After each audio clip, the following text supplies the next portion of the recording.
Hello everybody and welcome to the Basics of Building Level 1 Beginner. I had to think there for a while, and no, you did not fall into a black abyss.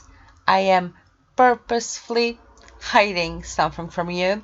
So I made 3 rooms, one with too much furniture, one with too little furniture, and one with enough. I see that a lot of people, some over furnish a house and they just go by the excuse, oh, the Sims can still go through, but aesthetically it's not very pleasing to have like things on every single wall. Another mistake to do is leaving everything very bare, very empty. One thing is when you're playing and you don't use cheats, that is one thing. A whole different thing is when you use cheats and you just don't like to do it, probably. So first of all, we are going to see the too much furniture room. So I have painted every piece of furniture white because it's not about colors or color schemes. It's about space and knowing how much space you have to play around. So this is, every room is the same size, by the way, and the same layout, same flooring and wallpapering, and same objects, just some miss out on the objects. So as you can see here, this is a tiny living room, has 2 large sofas, and has end tables on the ends of the sofas, a coffee table, a desk under the TV, and a shelving unit. So as you can see, it would still be usable because your Sims are able to walk all around here. They're able to go on the sofas and go to the shelf. But can you see that aesthetically it's not very pleasing? It is very, very cramped. And next we are going to see the too little. So falling into the abyss, and here we go. This is the too little, the too bare house. So it only has a sofa, a small little chair, a coffee table, a potted plant, and a TV. So this looks quite depressing. Can you see the difference between too much and too little? And now we're going to see the enough furniture. So here we have the enough furniture. You have sofas, you have a little TV, how do you call it, coffee table, and 2 shelves and a TV.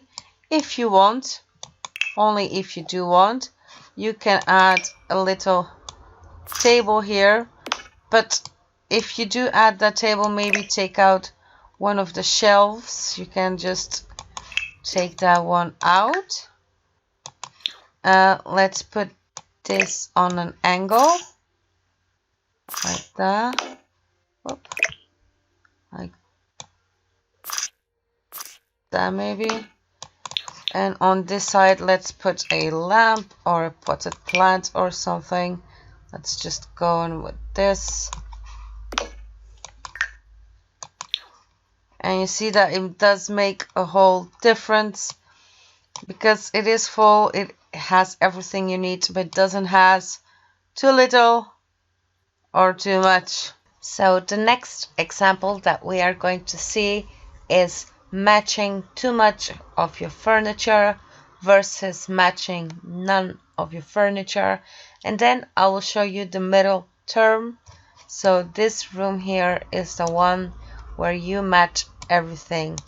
Notice that you match everything, and I mean it looks not too bad just because the basic furniture in The Sims 4 is quite good, but you match just about everything and it looks very bland and boring, and it doesn't have a lot of personality to it.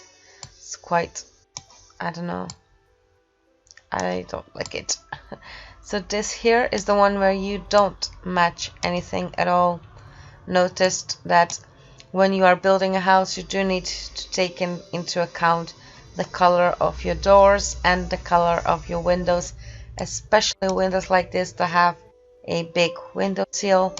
So we have here a mixture of woods and colors, and I mean, this isn't like a over-the-top example, because in the geeky kind of a way it kind of matches, and it's not the worst example I could give, but I hope that you can see a difference when you see the middle term. So this is the middle term.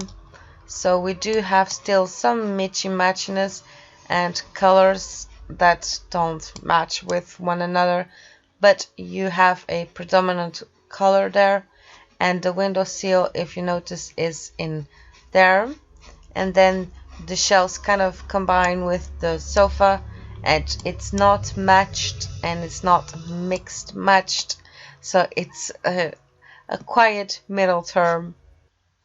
And last but not the least, I'm going to show you guys 3 examples of a different layout that you can do using the same furniture. So bear in mind, it's the same generic furniture in 3 rooms.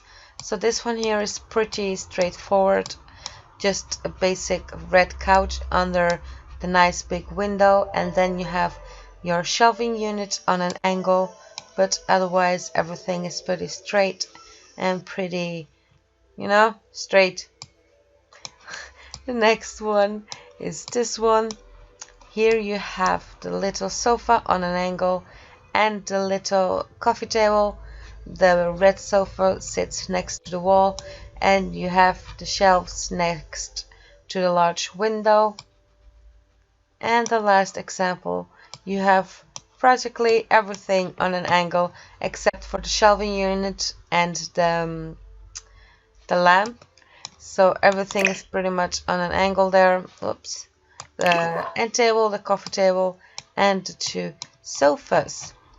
So I really hope you enjoyed this first episode of the tutorial series. I might still make a few changes to my personal guidelines and rules and things that we are going to talk about. If you did enjoy it, remember to give this a thumbs up and subscribe if you're new here. I make videos almost every day. Bye guys!